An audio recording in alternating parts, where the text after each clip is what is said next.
Good day, sir. I'm Rodelyn Serat, your BSN freshman student of Leyte Normal University, San Isidro Campus, under Entrepreneurial Behavior and Management subject. Here is my video recitation presentation to the following task. First, let's define first what is entrepreneur.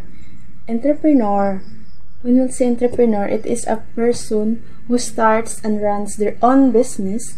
They may create entirely new company or a franchise or work as a team on an independent basis. Entrepreneurs accept the rest of owning and operating their own businesses and rewards. And let's define also what is businessman. Businessman is a one or someone who set up a business and gives existing ideas, who offering the products and services to their customers. So now, let's proceed to question number 1. How an entrepreneur works to the businessman. An entrepreneur is an individual who creates a new business, bearing most of the risk and enjoying most of the rewards. The process of setting up a business is known as entrepreneurship. The entrepreneurship is commonly seen as innovator, a source of new ideas, goods, services, and business or procedures. Typically, the workplace of an entrepreneur will be office-based. The size of the workplace will depend on the size of a venture and may start at home or in a small office and grow to a large corporating. Some ventures, the workplace will be dependent on the specific idea or industry. An entrepreneur also works in a company because an entrepreneur is a person who starts and runs their own business. Let's move on to question number 2. Different behaviors and attitudes of a certain entrepreneur. Here is my answer. First is creativity.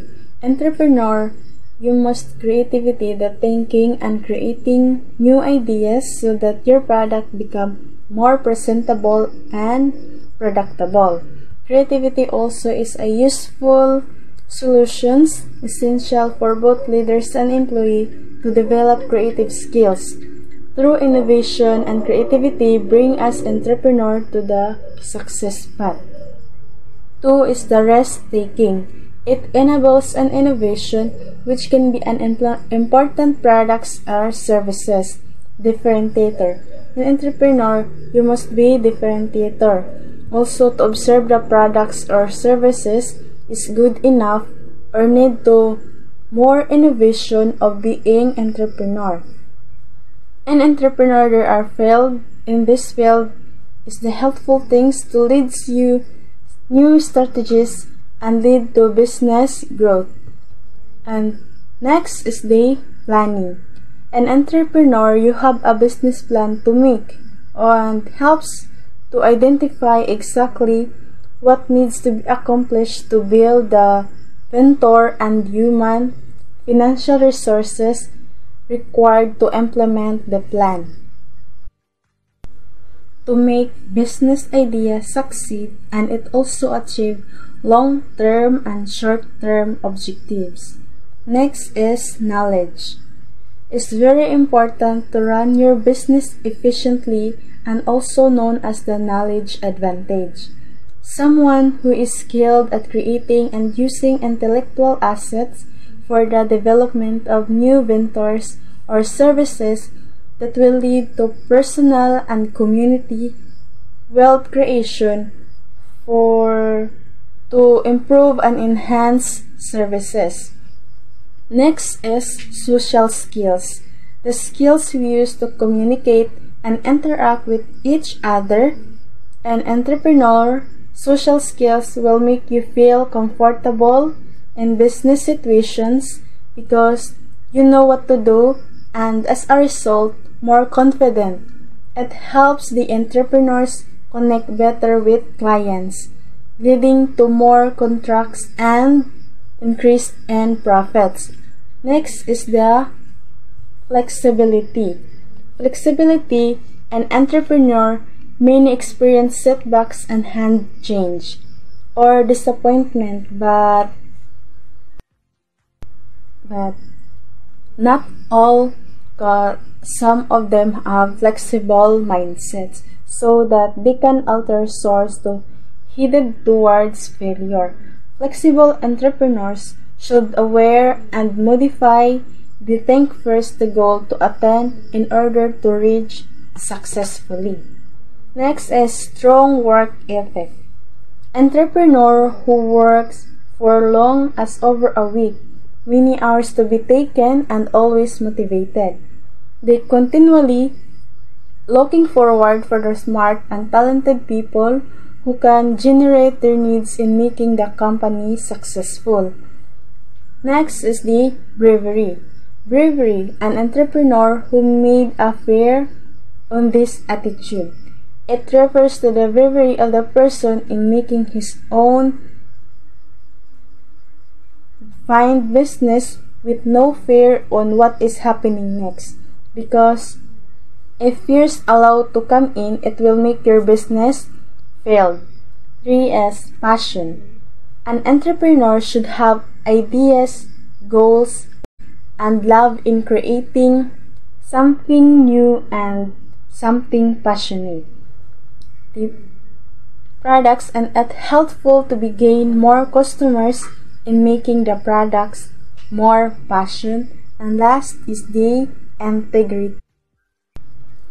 Integrity refers to the truthfulness and honesty of an entrepreneur in doing some investments and help the business have potential to grow if the investors honest in making the job.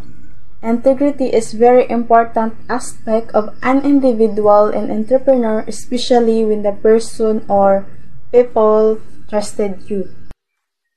Let's proceed to question number 3 and answer the following questions.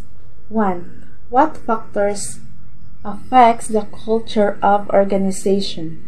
The factors that affects organization culture is a gender, religion, organization strategy, industry, leadership, and employees. 2.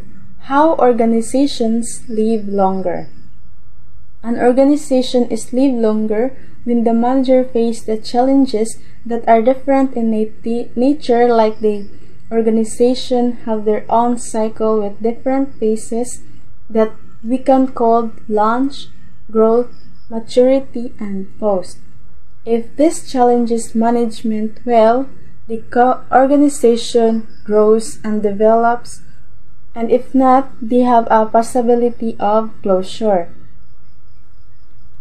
And if they can manage it well, it's called managerial effectiveness, in which they can renewal of their organization life or they can continue to business.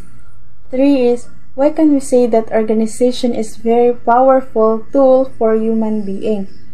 Through human is a tool who do the task of an organization or for solving a problem on whatever purpose that is satisfying human in need, who organize the required human effort in many ways, such as cater, who serves hot soap and diet snack to the health conscious people outside a garden in a morning, or mammoth organization that serves the employee thousands of people. Let's proceed to question number 4. Why divisional structures are very important for organization. It is very important because the divisional or department organization involves a grouping of people or activities with similar characteristics into single departments or units in which the decisions are generally decentralized so that the departments guide their own activities with their communication, coordination, and control to contributing organizational success. Also, because the units are independent and semi-auto activities into integrated units. It's categorized on the following basis. The departmentalization by product. It's according to the type of product.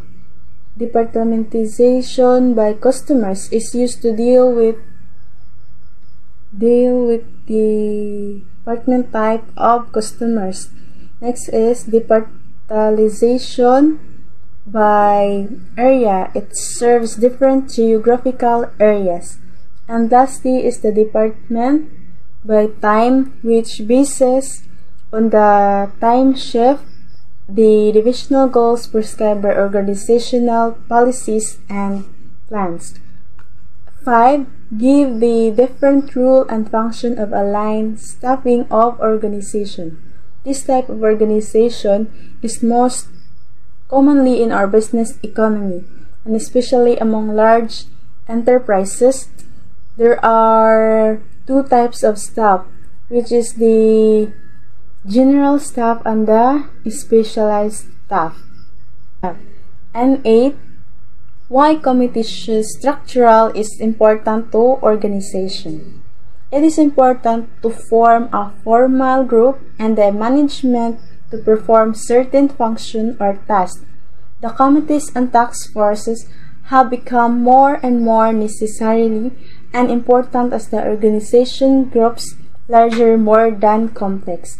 Committees have types of organization. There are the government, organizational, religious, and business organizations. And other prevalent types of business is the form of formal travel of organization and a discussion-making capacity. Number 9 is the advantage and disadvantage of committees. The 9 advantage of committees is polling of opinions, improved cooperation, motivation, representation, dispersion of power, executive training, continuity, communication, better chances of recommendation to be accepted. And the disadvantages of committees, there are 6. Are time and cost, compromise, personal prejudice, log rolling, the train and interpersonal relations, and lack of effectiveness.